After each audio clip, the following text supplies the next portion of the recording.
عیسائیوں کے لیے ہفتہ تھا، یہودیوں کے لیے ہفتہ تھا، عیسائیوں کے لیے اتوار تھا، اسلام نے نبی کے یوم ولادت کے بجائے کوئی اور دن مبارک کر دیا. آپ نے اس حدیث کی بھی کیا کی؟ مخالفت کر دی. تو آپ تو مخالفت پر مخالفت کرتے چلے جا رہے ہیں قرآن و سنت کی، نبی کی سیرت کی. پھر نبی کی زندگی میں درجنوں بار ربیع الاول آیا، صحابہ کی زندگی میں، ابو بکر کی زندگی میں، عمر، عثمان، علی رضی اللہ عنہم، اہل بیت کی زندگی میں، تابعین کی زندگی میں کوئی ایک ضعیف روایت بھی نہیں ہے کہ کسی صحابی نے ربیع الاول کی مبارکباد دی ہو یا کوئی عام معمول سے ہٹ کے کوئی کام کیا ہو. ایک چراغ جلایا ہو، ایک موم بتی جلائی ہو، یا کوئی حلوہ پکایا ہو، یا کوئی مٹھائی کھلائی ہو کسی کو، ضعیف روایت بھی نہیں ہے. تو یہ تمام دلائل اس بات کا تقاضا کرتے ہیں کہ جو کچھ ربیع الاول میں ہم اور آپ کر رہے ہیں وہ اسلام کی تعلیمات نہیں ہے، وہ سراسر A to Z کیا ہے؟ بدعت ہے. ویسے بھی اگر یہ اسلامی تہوار ہوتا نا تو خوب سمجھ لو دنیا میں جتنے بھی مذاہب ہیں ان کا 20 مسئلوں میں اختلاف ہوتا ہے، تہواروں میں ان کا اختلاف نہیں ہوتا.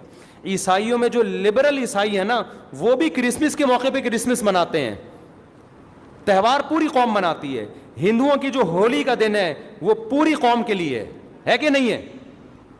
20 فرقے ہوں گے ہندوؤں کے، ہولی میں سب متفق ہیں.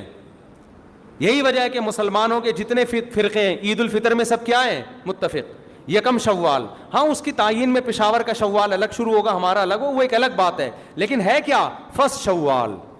بریلوی کیا، دیوبندی کیا، اہل حدیث کیا، شیعہ کیا، سنی کیا، جتنے فرقے ہیں سب کا اتفاق ہے بھائی تہوار کب ہوگا؟ یکم شوال کو. کیوں؟ تہواروں کے معاملے میں مذہب کنفیوژن نہیں چھوڑتا، کنفیوز نہیں، کیونکہ نبی نے منایا نا تہوار، ساری دنیا نے دیکھا، تو وہی فرسٹ شوال کو منا رہے ہیں. اور دوسرا تہوار ہے 10 ذی الحجہ کو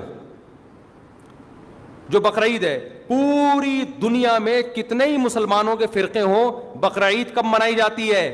10 ذی الحجہ. کرسمس کب منائی جاتی ہے؟ 25 دسمبر کو. ہندوؤں کی ہولی کا بھی ایک خاص تاریخ ہے، سکھوں کے جو ایک تہوار ہے اس کا بھی ایک خاص دن ہے، اس میں کوئی اختلاف نہیں ہے.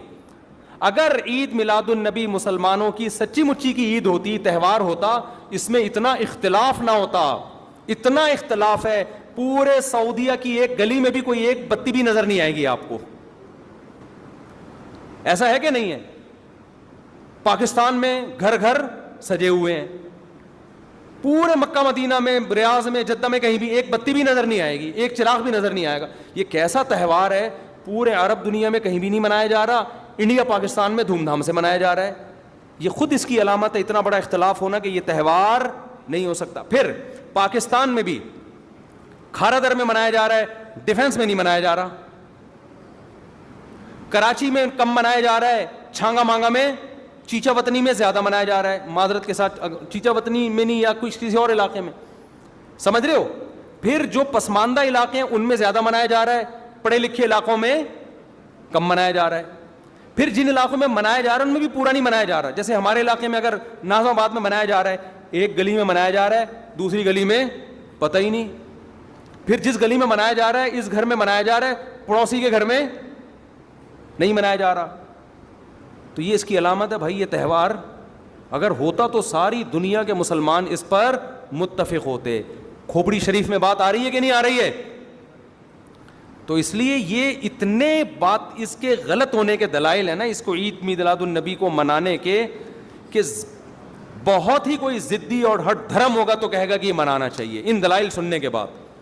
اور دیکھو مجھ پہ آپ نیگیٹو کمنٹس کر سکتے ہو، مجھے آپ کہہ سکتے ہو میرا یہ کلپ مارکیٹ میں جائے گا نا تو یہ دیوبندی، یہ وہابڑے، اور یہ ان کو کیا پتہ، ان کو نبی سے محبت نہیں ہے. لیکن خدا کی قسم، آپ جس خدا کو خوش کرنے کے لیے یہ کام کر رہے ہو نا، اس خدا کو کوئی دھوکہ نہیں دے سکتا. قیامت کے دن آپ کو ان دلائل کا جواب اللہ کے سامنے دینا پڑے گا. ہمارے نبی نے فرمایا جب قیامت کے دن بہت سے لوگ جن کی صورتیں وہ ہوں گی جو میری امت کی صورت ہوتی ہے، وہ لوگ آئیں گے حوض کوثر پہ پانی پینے کے لیے، میں پلانا چاہوں گا، فرشتے ان کو ہٹائیں گے. میں کہوں گا یہ تو میرے امتی ہیں. کیوں؟ ان کے گیٹ اپ سے لگ رہا ہوگا. فرشتے کہیں گے نا نا نا نا نا، ان لوگوں نے آپ کے دنیا سے جانے کے بعد آپ کے دین میں نئی نئی چیزیں ایجاد کر لی تھیں. تو فرشتے ہمارے نبی صلی اللہ علیہ وسلم کے دستے مبارک سے ان کو حوض کوثر کا پانی پینے نہیں دیں گے. اور حدیث میں بھی آتا ہے نبی صلی اللہ علیہ وسلم ان کو دھتکاریں گے. تو آپ نبی کے عشق میں وہ کام کر رہے ہو جس کی وجہ سے آپ نبی صلی اللہ علیہ وسلم کے دست مبارک سے قیامت کے دن محروم ہو رہے ہو. سمجھتے ہو کہ نہیں سمجھتے ہو؟ تو نبی کی محبت میں وہ کام کرو جس سے نبی کی شفاعت کے مستحق بن جاؤ. نبی بلائیں آؤ میں تجھے اپنے ہاتھ سے میں تجھے حوض کوثر پلاؤں گا. ایسا نہ ہو کہ آپ ربیع الاول کو منا رہے ہو, اس نبی کی یاد میں محبت کا اظہار کر رہے ہو, اور یہی محبت کا اظہار جو غیر شرعی طریقے سے ہے قیامت کے دن نبی کی شفاعت سے آپ کو محرومی کا ذریعہ بنا دے. سمجھتے ہو کہ نہیں سمجھتے؟ باقی کمنٹس ایسے جب کوئی کلپ جاتا ہے تو بہت لوگوں نے الٹے الٹے کمنٹس لکھے ہوتے ہیں, وہاں بڑے اور یہ, اور لکھ دو بھائی گورنمنٹ کی طرف سے کوئی پابندی نہیں ہے, ہم بھی میدان حشر میں جائیں گے, آپ بھی میدان حشر میں آؤ گے. تو اگر اللہ آپ کے دلائل سے متاثر ہے تو ہمیں کوئی اعتراض نہیں ہے. ہمیں تو یہی سمجھ میں آ رہا ہے کہ نہ نبی نے منایا, نہ صحابہ نے منایا, نہ تابعین نے منایا. پھر نبی نے پیر کا روزہ رکھ کے تو اس کا تہوار ہونے کی بالکل ہی نفی کر دی, کیونکہ روزے اور بھوکا رہ کے تھوڑی خوشی منائی جا سکتی ہے. آپ کا بیٹا پاس ہوا, آپ کہتے ہیں خوشی میں تو بھی روزہ رکھ میں بھی روزہ رکھوں. وہ کہے گا میں مٹھائی کے چکر میں تھا یار, تیرا بیٹا پاس ہوا ہے تو مجھے بریانی کھلائے گا, تو کہہ رہا تو بھی نہیں کھا میں بھی نہیں کھاؤں گا. ایسا ہوتا ہے. آپ کی شادی ہو گئی, ولیمہ ہے, ولیمے میں آپ نے کیا کہا بھائی خوشی ہے, ایسا ہے کہ اب کل بھی ہمارا بھی روزہ آپ کا بھی روزہ. ابے تیرے بیٹے کا ولیمہ ہوا ہے تو کھلا نا. تو نبی نے پیر کو روزہ رکھ کے بتا دیا کہ یہ کھانے پینے کا دن نہیں ہے. اور اب ایسا نہ ہو کہ 12 ربیع الاول کو روزہ رکھنا شروع کر دیں, وہ بھی ٹھیک نہیں ہے, کیونکہ پیر کا رکھا ہے 12 کا وہ بھی نہیں رکھا.